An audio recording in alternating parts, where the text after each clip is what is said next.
ବାଲିଅନ୍ତାରେ ଚଲାଉଥିଲା ମଦ କାରବାର, ବିପୁଳ ମଦ ଜବତ, ଜଣେ ଗିରଫ।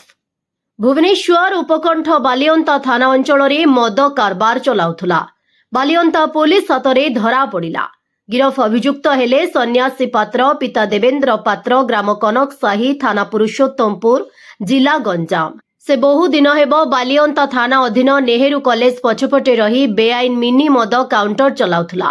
ଖବର ପାଇ ବାଲିଅନ୍ତା ପୋଲିସ ଚଢ଼ାଉ କରି ସେଠାରୁ ବିପୁଳ ପରିମାଣର ବିଦେଶୀ ମଦ ଜବତ କରିଛି।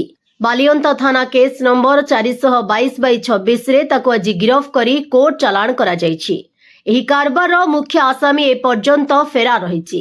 ତାକୁ ଧରିବା ପାଇଁ ବାଲିଅନ୍ତା ପୋଲିସ ବିଭିନ୍ନ ସ୍ଥାନରେ ଖୋଜାଖୋଜି କରୁଛି। ଏହା ବାଲିଅନ୍ତା ପୋଲିସ ପାଇଁ ଏକ ବଡ଼ ସଫଳତା।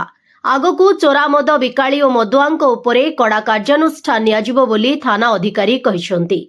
Bureau report, fast news Odisha.